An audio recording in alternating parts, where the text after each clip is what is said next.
Ada beberapa kasus yang saya dapatkan dia cedera agak lama karena ada video sampai dia tarkam. Ini udah bukan rahasia umum lagi. Nah, ya sekarang fenomenanya masih banyak, dokter comotan-comotan masih banyak. Sempat saya ada cerita Asnawi dan Marhan itu, saya di sana sempat dibully dok sama pemain sana. Kenapa? Makanan. Saya bilang, mohon maaf nih, makanan yang dikasih supporter ke pemain itu, mohon maaf, ini juga tidak bisa langsung dimakan sama pemain. Ramai lagi nih tentang kondisi kesehatan Coach Sin, dok. Ada cerita nggak atau ada komunikasi nggak dengan Coach?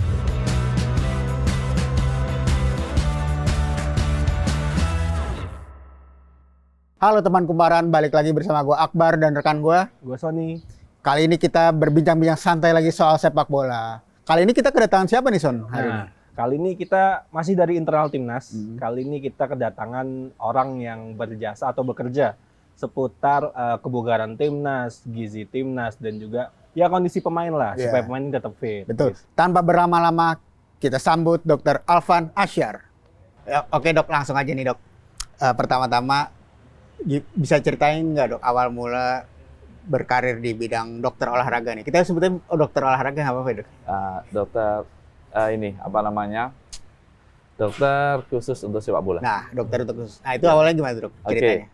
Jadi di tahun 2011 waktu itu saya setelah selesai menempuh pendidikan dokter, itu ceritanya timnas waktu itu ada training center di Yogyakarta. Kebetulan saya asli Jogja. Kebetulan waktu itu dokter timnya tidak bisa hadir. Lalu kemudian saya direkomendasikan untuk menggantikan sementara. Waktu itu timnas senior eranya Irfan Bahdim waktu datang di awal di Indonesia. Oke, saya gantikan kurang lebih mungkin 3-4 minggu. Setelah itu mereka bertanding ke Palestina. Nah, beberapa hari kemudian timnas yang under 23 datang di Jogja dan dokter itu timnasnya nggak bisa datang. Akhirnya saya direkomendasikan untuk ganti sementara. Nah, setelah itu kan ini ya sempat vakum sepak bola kan. Baru ada lagi di 2013. Nah, di 2013 itu saya direkomendasikan untuk mendampingi Coach Indra Safri untuk yang under 19. Ya, waktu itu pemainnya Evan Dimas. Juara itu? Ya, juara AFF itu. Lanjut, kurang lebih itu kan kita 2 tahun ya. 2 tahun. Setelah selesai, baru saya bergabung dengan timnas under 19 dan under 16. Waktu itu Coach Fahri Hussein. Ya, pemainnya waktu itu yang bagus. U19 ini apa namanya? Nadio, Dimas Derajat. Yang U16-nya waktu itu si Egi Maulana Fikri. Itu masih pada kecil-kecil. Saya sudah sama mereka. Terus kemudian lanjut sampai sekarang. Saya juga pernah di Liga 1, mencicipi Liga 1 waktu itu di Bayangkara FC. Yang waktu juara itu sama di PSIS Semarang. Nah, terus kemudian ditelepon sama waktu itu departemen medisnya PSSI, Dr. Syarif Alwi untuk balik lagi ke timnas. Ya, Papi. Ya, sama Papi balik lagi bergabung dengan Coach Sintayong. Jadi saya sekarang menghandle yang timnas senior dan under 23. Itu kalau boleh tahu PSIS Bayangkara itu tahun kapan, Dok? Itu kurang lebih di tahun 2018 mungkin ya. 18. Saya 3 musim di Bayangkara FC, terus 1 musim di PSIS waktu Covid. Jadi waktu di PSIS saya sekalian nyambi, kebetulan kan deputi Satgas untuk Covid saya. Jadi bagaimana pertandingan sepak bola, waktu itu kan kita diuji coba di Piala Menpora. Zero case atau enggak. Nah, kemudian Piala Presiden dan lanjut Liga, waktu itu kan ada colok-colokan itu. Nah, itu kebetulan saya yang merumuskan bagaimana pelaksanaan sepak bola aman di era COVID-19. Nah, itulah pengalaman juga menjadi deputi Satgas. Jadi setelah latihan PSIS Semarang, saya tugas. Nanti setelah tugas saya balik lagi mendampingi tim. Seperti itu tiap hari. Jadi perumusannya itu perumusan main saat COVID ribet banget. Ribet ya, karena masing-masing negara juga baru pertama kali melaksanakan. Tidak ada bakunya harus seperti apa. Mungkin dari Amerika, dari Asia Tenggara punya, diterapkan di Indonesia juga belum tentu. Waktu itu kan ada berapa lama isolasi.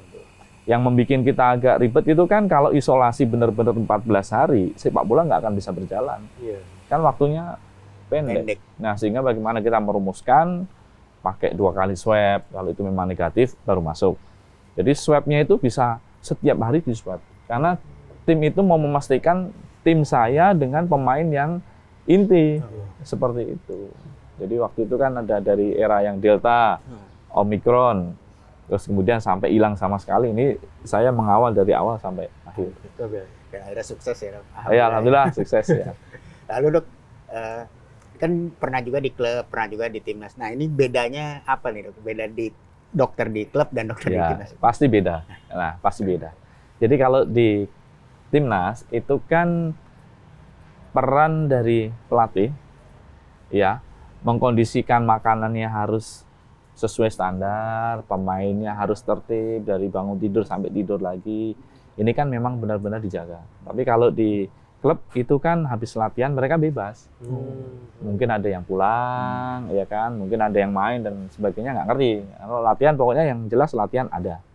Makan kan juga begitu. Makan kalau di klub ya bebas, yang itu walaupun mungkin di mes disediakan. Tapi kan kita nggak bisa kontrol nih.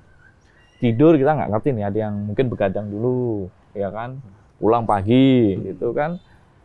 Kita nggak bisa kontrol. Tapi kalau di timnas kita kan bisa kontrol karena sistemnya training DC. ya, training camp di hotel jam sekian, harinya jelas. Itu kita bisa kontrol.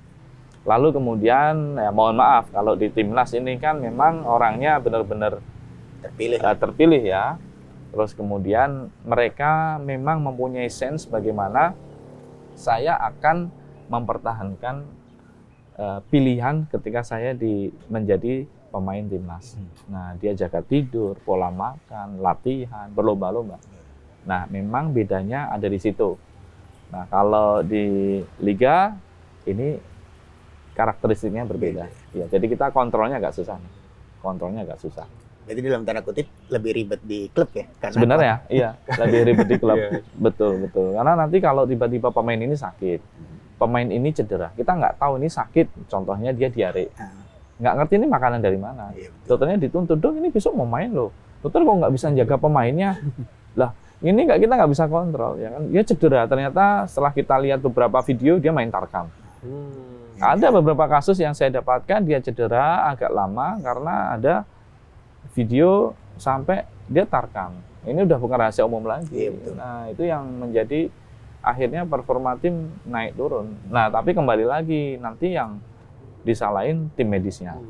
Nah, ini bukan curhat ya, tapi ini faktanya seperti itu ya. Teman-teman medis di klub pasti saya yakin merasakan semua. Dok, berarti kalau di timnas ruang lingkupnya itu semuanya terkait kesehatan pemain ya? Maksudnya dari segi fisik cedera, terus maksudnya seputar itu, kemudian seputar gizi itu ruang lingkupnya semua itu. Ya, jadi lingkupnya terutama illness sama injury. Illness itu sakit ya, contohnya batuk, pilek, demam, ya, diare itu, lalu kemudian terkait dengan cedera, injury, ya.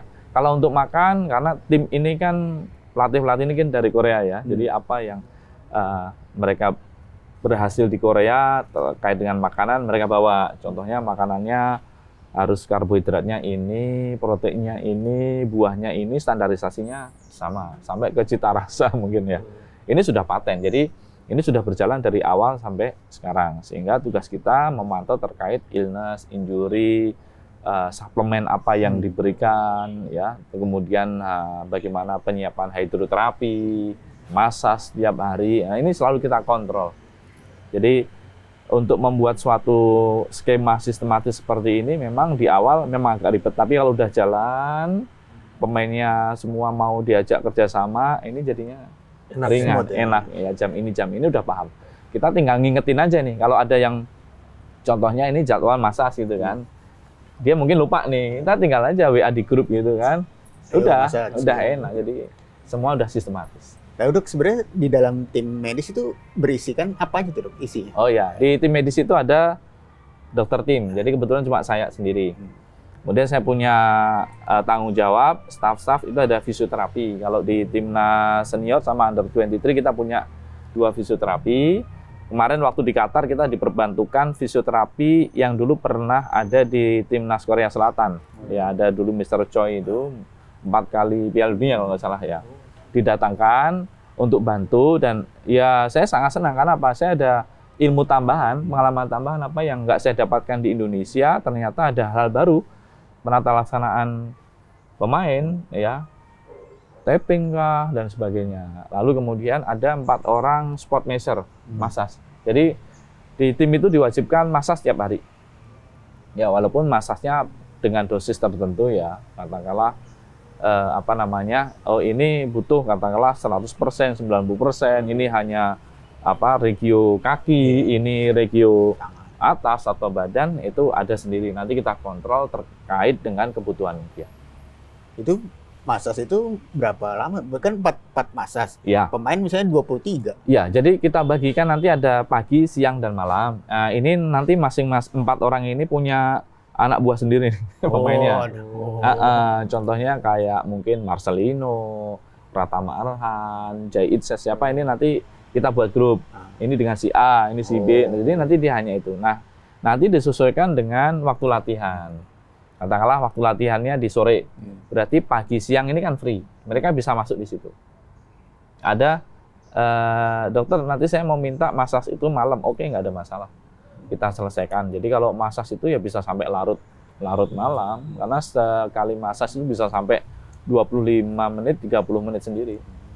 Juga ya. Iya, jadi itu untuk jaga biar performanya bagus. Kalau pegel-pegel kan mana mungkin besok bisa latihan bagus. Itu tadi kan salah satu ruang lingkupnya kan injury ya. Iya. Nah ini kemarin yang di lawan Guinea, ya. Itu kan salah satu yang kita pengen tahu juga soal injury-nya Witan Sulaiman. Yang berbenturan terus kepalanya berdarah. Iya. Itu sebenarnya apa penyebabnya dan kondisi saat itu setelah berbenturan gimana, Dok? Iya, jadi waktu awal memang saya melihat ketika Witan jatuh sudah pegang kepala. Ketika lari mungkin kira-kira 5 meter saya lihat ada darah di tangan. Udah kelihatan kan, aduh cedera kepala. Saya berpikir kan antara bisa dan tidak.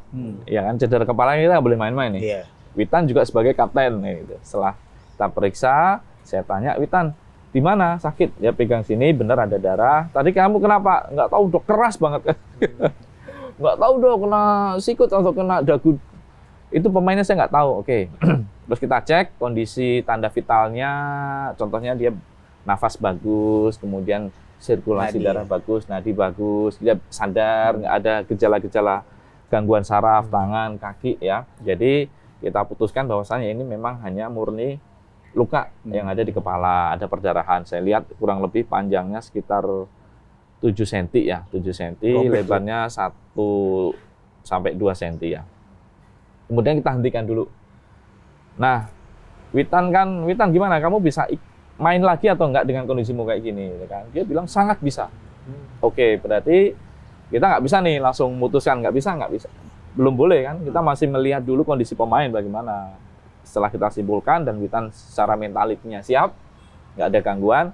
Saya tutup dulu tuh sementara kan. Saya tutup dulu, kencang pokoknya, kencang. Nah, kemudian yang jadi viral itu kan lepas yang SpongeBob.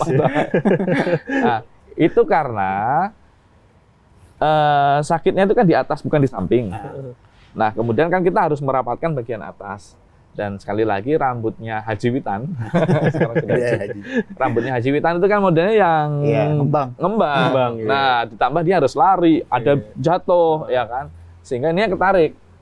Oke, tetapi di satu sisi itu perdarahan berhenti. Nah, terus waktu di ruang ganti saya tambahin nih pakai ikat ini kan. Ya. Gimana Witan? Dia minum, enak Dok, enak. Cuma kalau dikasih sini saya nggak nyaman Dok, membuat nafas ini. Udah, saya lihat sudah nggak ada darah, gimana? Lepas lagi, lepas. Tapi nanti ini ya, kita rawat, mungkin dijahit. Siap Dok, udah. Dia main lagi, itu kan dilepas. Nah, habis selesai main, udah kita jahit. Jadi pas main perban aja Dok? Perban aja. Tapi ya itu tadi dilepas. Tapi untungnya karena memang ini ya, ketika kita main mungkin ada semangat tinggi, ya hormon fight-nya ini sehingga pembuluh darah kan bisa. Dan secara medisnya memungkinkan saat itu buat lanjut lagi. Betul. Nah, itulah yang kita harus pahami ya. Jadi tidak semua mungkin stop, nggak bisa. Karena ini atlet gitu kan. Kalau orang biasa mungkin udah stop aja, stop. Tapi karena ini seorang atlet, kita harus pertimbangkan dari sisi yang lain. Asalkan itu aman. Secara anatominya aman, secara sistem tubuhnya aman, itu dipersilakan. Nah itu nih, Mbak, saya mau penasaran nih. Berarti yang kalau nge-call dia cedera ganti itu berarti dokter harus nanya pemain dulu ya? Iya, kita cek tanya pemain itu kan ada prosedurnya kan, ada prosedurnya, cek, terus kemudian secara singkat itu ada prosedurnya. Lalu kemudian kita pakai alat komunikasi ya, kita bilang pelatih pasti tanya, kenapa dok, kita jelasin. Kalau katakanlah, oh ini nggak apa-apa, cuma dia nunggu sakitnya sedikit reda, bisa main bisa, atau kemudian sebentar ini ragu-ragu, tunggu bentar.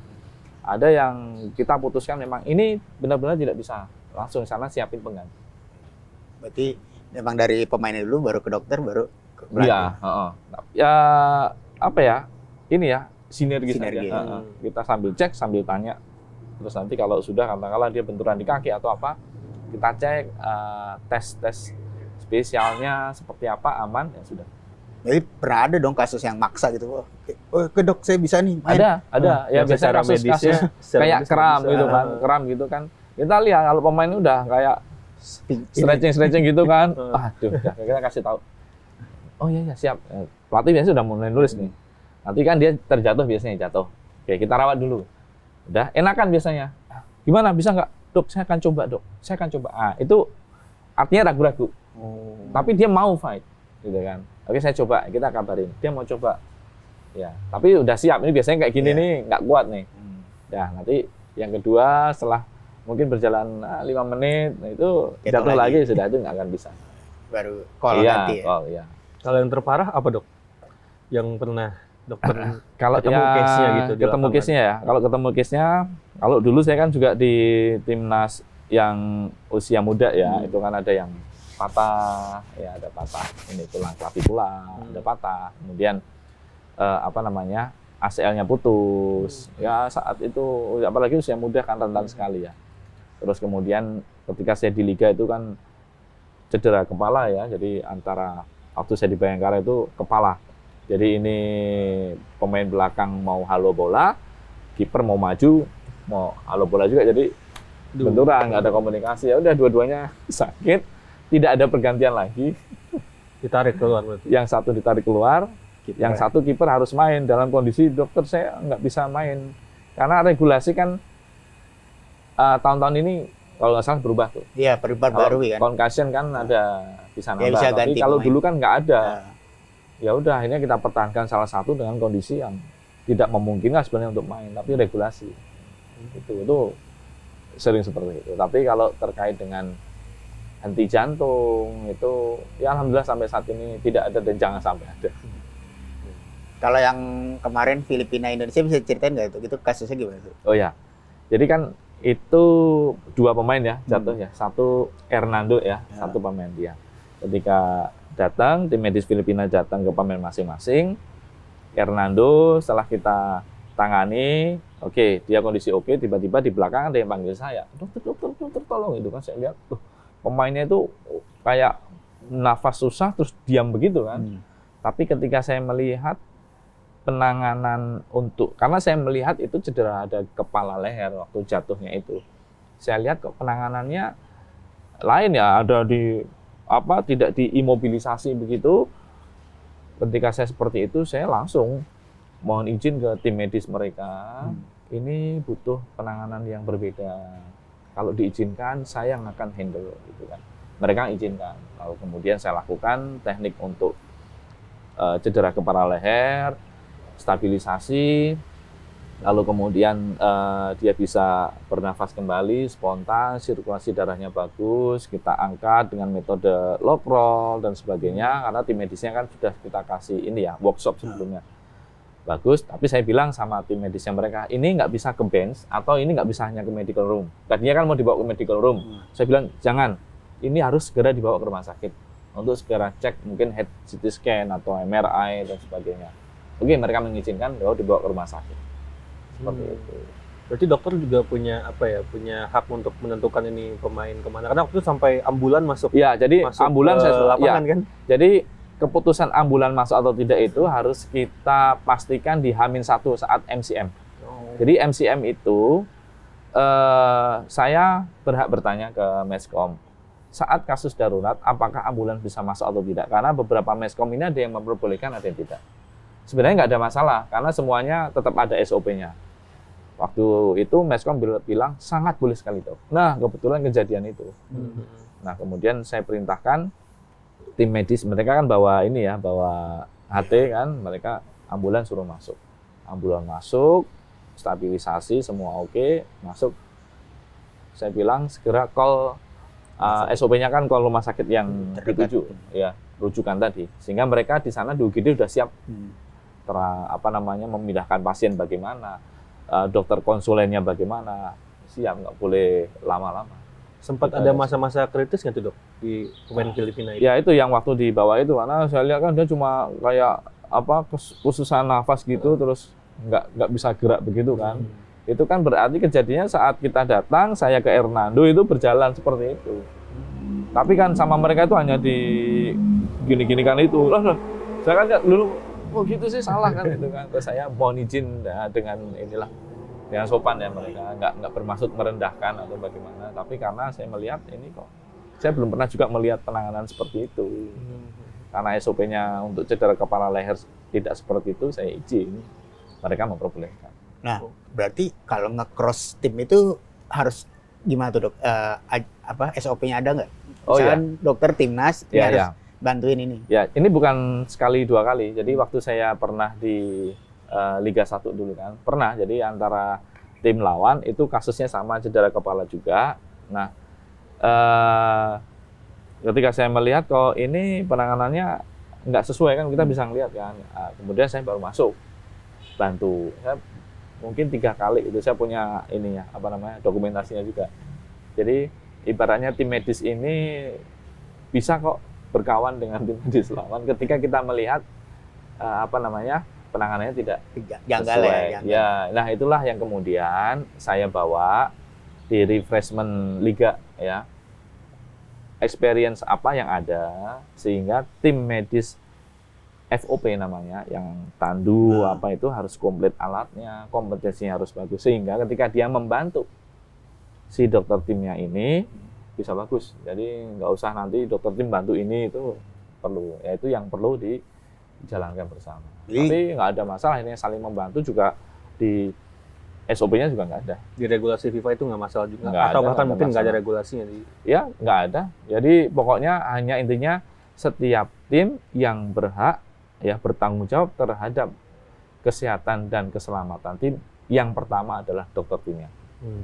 Nah itulah sebabnya kenapa kalau level-level sudah naik ya, tingkat AFC atau tingkat FIFA itu saya yakin dokternya sudah kompeten ya. Cuma untuk yang mungkin lokal ini kan ya sekarang fenomenanya masih banyak, dokter comotan masih banyak, dokter yang saat mau pertandingan asal ambil sehingga tidak kena denda masih ada. Iya, itu yang harus kita tegakkan. Lalu dok, yang ramai lagi tuh waktu kita away ke Vietnam dok. Ya. Pemain banyak yang kena Katanya wabah. ada kena wabah dong. Ya. Itu Kena gimana virus dok? bareng-bareng. Ya. Ceritanya dok. Jadi saat pertandingan lawan Vietnam di Indonesia, kita kan main malam. Puasa Sebelum itu ya? puasa. Malam, kemudian sebelum kita berangkat naik bus, di medical room ada 3 orang. Ya kan, karena ini sudah selesai kejadian. 3 orang itu Rafael Strike, Ivar, sama satunya Yance. Oke. Dokter, ini saya panas badan saya, pusing berat, nyeri tenggorokan. 3 orang punya karakteristik yang sama. Feeling saya langsung ini virus. Langsung. Karena kan karakteristiknya hampir sama. Dia pernah COVID dulu ya. Tadi itu nggak apa-apa. Kamu tadi meeting, nggak apa-apa meeting dok. Ini tadi habis selesai persiapan mandi, mau turun ke bis seperti ini. Udah gini, ini saya kasih minum obat, kemudian saya kasih injeksi ya. Saya kasih injeksi terkait dengan keluhan gejalanya, tapi nggak masuk dari doping ya. Udah. Terus saya bilang sama fisioterapi saya, kan ada di situ. Ini virus, saya bilang gitu. Ini pasti nanti akan terjadi Penyebaran itu. Satu penyebaran, yang kedua nanti di ruang ganti saya yang akan disalahkan. Dokter tahu, iya ini kan main semua, gitu kan? Oke ya, kamu aku ceritain dulu. Ini aku langsung mau bilang sama translator si JJ kan. Aku kejar sebelum masuk. JJ, tolong kasih tahu coach Sin. Ini tiba-tiba sakit seperti ini, bla bla bla bilang gitu kan. Sehingga antisipasi dulu. Nah bener kan, pas main lemes gitu kan. Gimana? Saya mau coba, tapi kondisinya saya nggak mungkin buat main nih dok, tapi saya harus main. Oke, kamu coba dulu ya. Saya bilang, ini saya tinggal nunggu detik demi detik aja diajar sama pelatih ini, udah kan.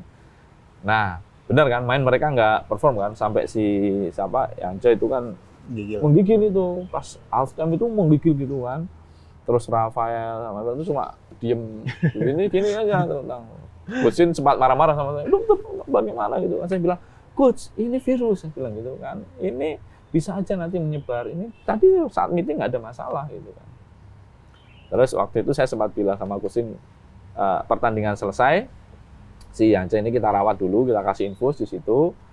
Terus si Rafael Ivar kita rawat di hotel. Nah, pertandingan selesai saya bilang, itu ada Pak Manajer Pak Sumarji waktu itu sama Coach, saya bilang ini bahaya loh karena virus. Karena kan waktu itu kan Iya. fans itu kan Datang. datang ke hotel mendekat dan sebagainya, dan waktu itu kan bulan-bulan itu memang DB terus kemudian virus itu kan merebak di Jakarta kan. Nah, ini mungkin kaitannya di sini juga bisa jadi kan. Karena kita cek mereka ke rumah sakit kan waktu itu malamnya itu pada bertumbangan. Pratama Arhan, gejalanya juga sama. Terus kemudian ada Asnawi, kemudian ada Ricky Kambuaya, ada ya, Sandy Walsh, iya semua, pertandingan. iya langsung kita lakukan tindakan pemberian infus, vitamin, cairan pokoknya, sama obat-obatan. Nah itu udah saya mulai nggak tidur tuh kan, nggak tidur kan. Lalu paginya saya laporkan sekian pemain kan gitu kan, kaget kan, ini gimana? Padahal kita mau pindah kan ke Vietnam. Nah itu kondisi mereka kadang demam hilang, kadang timbul lagi seperti itu. Lalu hasil akhirnya kan beberapa pemain kita tinggal untuk kita rawat di rumah sakit kan. Waktu itu kan kita opname, dari sana saya bisa tahu hasil dari pemeriksaan cek darah. Kalau tes COVID-nya memang negatif, cuma cek darahnya memang mengarah ke arah virus. Waktu itu memang dokter penyakit dalam bilang, dok ini virusnya masih misterius nih. Waduh. Karena dari cek darah seperti dengue fever, ya, gejala demam berdarah seperti itu. Tapi kemudian, tapi di satu sisi kok ada batuk, pilek, nyeri tenggorokan. Nah, pokoknya ini kita simpulkan dulu virus. Oke, kita berangkat dengan pemain seadanya kan waktu itu kan. Dan pemain yang dibawa itu ada dalam kondisi yang dia nggak terlalu sehat. Iya, jadi di pesawat kebetulan kita pakai charter ya, lumayan kan. Mereka bisa rebahan tidur itu. Tidur pokoknya saya siapkan planning sampai sana nanti pokoknya kita infus lagi deh gitu. Sampai Vietnam kita infus lagi, dan beberapa pemain kan waktu itu goalkeepernya kan kena semuanya kan. Nah, dirawat di Indonesia, yang dibawa Adi Satrio sakit di sini, sama satu lagi dalam kondisi nggak bagus. Nah, kita rawat. Nah, mulai membaik itu H-1. H-1. Mepet banget. Iya, bahkan Justin Hapner itu juga H-1, dokter ini kok badan saya nggak enak gini. Ya, kena. Sampai measure kita kan kena juga. Oh iya. Karena kan dia setiap hari measure. Digit ya. Iya. Dokter ini kok saya sudah mulai meriang badan. Udahlah, langsung isolasi. Kita lakukan isolasi. Ya, alhasil ya untungnya hasilnya bagus ya. Kemudian saya sempat unduh di Instagram saya setelah mau TC berikutnya, hanya waspada aja, dan disetujui oleh Bapak Manajer untuk membuat barikade agar kita nggak ngerti nih fans ini dalam kondisi sehat atau tidak, kan nggak ngerti ya. Infeksi penularan virus dari saluran nafas ini kan begitu cepat ya, untuk antisipasi itu. Sama itu lagi makanan, saya bilang mohon maaf nih, makanan yang dikasih supporter ke pemain itu mohon maaf ini juga tidak bisa langsung dimakan sama pemain, karena kita nggak ngerti ya makanannya benar-benar steril ya, dari ya kita nggak tahu ini obat atau apa, kita nggak tahu kan. Jadi kita uji coba sama official dulu. Tapi dari sisi pemainnya ada kayak edukasi juga nggak tuh ke pemainnya, jadi tolong hati-hati atau mungkin jaga jarak ya, karena kan ini demi buat kita semua juga nih, ada edukasinya juga. Betul, jadi kita kasih edukasi. Jadi kita belajar dari kejadian yang kemarin, fans itu sudah banyak banget dan mendekat, tolong bisa mungkin jaga jarak. Ini ada masker juga kita bagi. Kemudian ya pokoknya kalau ada keluhan apapun segera. Dan kita juga dibantu sama pihak security ya untuk mengkondisikan ini tidak banyak mendekat fans. Karena kan kita ini bukan kayak liga yang 1 tahun kan, bukan. Ini kan jangka waktunya sangat pendek. Kalau ada yang sakit kan nggak mungkin sembuh 1-2 hari. Jadi Belum dia nanti harus latihan. Itu kan kalau dia nggak latihan 1-2 hari kan kondisinya sudah turun. Ya dok, yang ramai lagi nih tentang kondisi kesehatan Coach Sin dok. Sintayong. Dia mengunggahkan di akun Instagramnya Iya, habis operasi. Nah nih dok, Iya. ada cerita nggak atau ada komunikasi nggak dengan Coach Sin? Dok? Ya, kalau sampai sekarang komunikasi langsung dengan Coach Sin saya tidak melakukan ya, karena saya sangat menghormati kode etik privasi di pasien. Tapi kan kemarin sempat kita baca kan beliau bilang bahwasanya ada cairan ya di paru-paru yang itu harus dikeluarkan. Nah, kalau melihat dari unggahan dan bentuk bekas jahitan ya memang mengarah ke situ. Tapi selebihnya seperti apa yang terjadi saya tidak mengetahui secara detail seperti itu. Lalu ada juga yang yang waktu itu ramai ini tentang pemain mengkonsumsi mie instan nih dok. Ini karena ruang lingkupnya dokter juga kan membahas mengurus seputar gizi pemain ya, dok. Ya. Itu sebenarnya gimana sih dok? Soal kayak dia lagi di kamar mencuri-curi atau gimana tuh dok? Itu ada cerita nggak dok? Ya, jadi begini. Itu saya ingat waktu di Turki kalau nggak salah. Ya kan, waktu di Turki. Piala Asia ya? Ya. Waktu itu kebetulan saya umroh. Ya, saya umroh. Kemudian saya nyusul ke Turki. Kejadian itu waktu saya umroh, ya kan hanya melihat dari media sosial kan. Terus saya pas balik, kemudian dari media officernya timnas bilang, dokter, bagaimana terkait dengan mie? Kemudian ini kan publik menanyakan. Ya. Saya bilang begini, mie itu kan kandungannya karbohidrat, sama kayak nasi, iya kan. Nah pemain ini kan jadwal makan sudah ada, saya bilang begitu. Kalau mau makan mie sebenarnya tidak terlalu salah banget. Tetapi ketika mie ini dimakan, ya kita harus hati-hati nih pengawetnya dan sebagainya. Masaknya kan biasanya harus 2 kali yang bagus kan. Terus kemudian kalau dia dimakan, kenyang dulu, nanti pas jadwal makan dia nggak mau makan lagi. Jadinya lauk, sayur, buah yang sudah disediakan nggak dia makan. Kemudian kebutuhan kalori, keseimbangan zat gizinya nggak ada. Nanti untuk mengikuti latihan, pertandingan nggak bisa 100%. Nah ini yang saya sampaikan. Terus kemudian ditanya lagi, dokter kapan waktu makan mie yang bagus? Ya kalau bisa di waktu-waktu senggang, nggak ada TC, ya kan. Itu disarankan seperti itu. Karena kan kita juga tahu nih, mie ini kan juga jadi sponsor tim Liga juga. Kan gitu, kita juga nggak bisa menyalahkan 100%. Tapi yang penting harus hati-hati. Karena ada juga ya mungkin orang umum juga nggak harus atlet kan, habis makan mie kuah atau mie goreng jadi diare kan ada kayak gitu. Nah ini yang kita waspadai karena kan salah satu illness yang ditakuti di atlet itu kan salah satunya diare. Kenapa? Karena dia dehidrasi dini. Karena diare tadi. Kalau dia dehidrasi dini, cairannya kurang ya dia nggak bisa perform saat latihan ataupun pertandingan. Itu. Tapi ada larangan yang yang saklek gitu dok? Nggak boleh makan mie? Karena mereka sudah pemain senior, mereka sudah dewasa, mereka sudah tahu apa yang harus mereka lakukan. Ya pasti nanti kalau ada gejala apa itu pasti kok. Saya pernah lihat kalau nggak salah timnas Thailand dok, itu baru nyampe di bandara, yang dicari ada beberapa pemain tuh kayak nenteng-nenteng ini make up gitu. Make up ya. Karena mereka mungkin makanan yang mereka kan sering makan mie ya. Iya. Ya kalau itu kan mungkin ini ya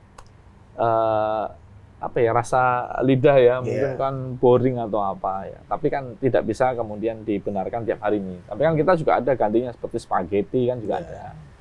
Selain nasi itu kan ada ya. Iya betul. Itu sih seputarnya. Lalu dok, kita udah masuk ke pemain-pemain ini dok. Ya. Kalau dari dokter nih, pemain yang bugar yang paling fit di timnas itu siapa dok? Dan kenapa tuh dia dok? Kalau kami melakukan ada namanya tes in body. Jadi tes in body itu dilakukan setiap seminggu sekali. Jadi sebelum sarapan. Nah itu nanti dikawal sama teman-teman fisioterapi, dikontrol nih penambahan berat badannya berapa, kemudian massa otot berapa, lemak berapa. Ini nanti yang kita laporkan ke pelatih karena terkait dengan program latihan kan. Nah ini ada beberapa yang bagus kalau nggak salah katanya. Saya dengar-dengar mungkin salah atau benar kayak Marcelino itu bagus. Pratama Arhan body fat sama lemaknya itu bagus. Ya, itu beberapa pemain ada karakteristik sendiri. Tapi saya nggak terlalu hafal karena kan banyak kan. Kita harus korelasi nih. dia berat badan naik tapi massa ototnya yang tambah. Nah, dia berat badannya sama, tetapi lemaknya yang berkurang. Nah, itu karakteristiknya ada di situ. Nah, itu Tapi rata-rata semua di ambang yang normal. kalau itu faktor apa dok? Apa dia karena sering latihan sendiri atau makannya benar atau gimana? Ya semua pengaruh. Jadi kayak latihan, kemudian makan, pola istirahat. Ini kan pengaruh semua. Jadi nggak bisa dari satu sisi makan bagus, itu nggak bisa. Jadi semua hal mempengaruhi. Nah nanti tinggal kalau ada, loh kok lemaknya naik? Nah biasanya kemudian pelatih cross check nih. Kamu kemarin makan apa? Ada di mana? Nanti kalau latihan yang kurang greget kan itu kelihatan dari GPS. Jadi GPS kan bisa membaca nih berapa sekian langkah lari, ya kan? Kemudian nadinya berapa? Ini kan lihat, oh nih pemain capek nih, pemain nggak bagus kondisinya, kebaca dari situ. Itu Analisanya. berpengaruh dengan jarang cedera dok? Itu pengaruh nggak? Ya, jadi kalau cedera itu cedera itu kenapa terjadi? Kan banyak faktornya ya. Kalau kita ngelihat dari berat badan atau apa kan berat badan itu mempengaruhi terhadap cedera juga. Terus kemudian pergerakan, performa, konsentrasi itu juga bisa jadi masalah. Nah itu juga berpengaruh ke situ. Jadi kita ngelihatnya komprehensif ya. Kekurangan cairan bisa jadi cedera. Kemudian faktor overuse juga bisa jadi cedera seperti itu. Dok, kalau di timnas kita ada nggak pemain yang rajin banget dok? Jadi misalnya latihan jam 10, jam 9 dia udah masuk gym gitu. Oh ya sekarang Ada sudah nggak? hampir semua berlomba-lomba seperti itu. Ya pokoknya kalau nggak di awal latihan, setelah selesai, contohnya kita latihan pagi, nanti dia nambah sendiri di sore, di malam. Jadi persaingannya tuh udah ini sudah banget ya. sudah sendiri ya kalau kita Ya, mau. bagus sih, positif kan maksudnya, arahnya kan positif. Iya, ya. betul. Jadi sendiri-sendiri. Ya, ibaratnya orang kalau sekolah kan les ya, Iya. kursus sendiri ya. Mereka sudah terbiasa seperti itu. Apa kayak ini faktor Sintayong ya dok? Maksudnya kan dia orang yang Ya, betul. apa ya? Ada juga maunya perfect gitu. yes, Jadi semuanya tuh push-nya ada. ingin- Jadi dia mencontohkan juga. Dulu saya ketika jadi pemain, setiap sebelum latihan saya pasti setengah jam ke gym dulu. Ini cerita seperti itu. Terus kamu kalau nggak seperti itu, kamu akan ketinggalan sebagainya. Apalagi pemain-pemain rekan-rekan yang dari Belanda itu kan sudah terbiasa seperti itu. Jadi menginfluence Iya, jadi bareng-bareng. membangun Betul. suasananya Belum jadi Asnawi yang banyak di Korea. Korea, Arhan iya. di sana, ya itu. Sempat saya ada cerita Asnawi sama Arhan itu. Saya di sana sempat dibully dok sama pemain sana. Kenapa? Ototmu kecil banget, yang sana kecil gitu. Iya, itu yang membuat dia semangat. Oh ya dok, berarti apa yang saya lakukan di Indonesia masih kurang. Berarti otot pemain Indonesia terutama yang main di liga ini tergolong kecil atau gimana tuh dok? Kalau kita bilang kecil atau enggak, kita belum ada pemeriksaan secara signifikan ya. Cuma memang itu yang menjadi juga perhatian yang perlu selalu dijaga dan ditingkatkan. Itu pasti. Jadi kan kalau di timnas itu kan pasti di awal-awal itu kan pasti ada latihan strengthening dulu.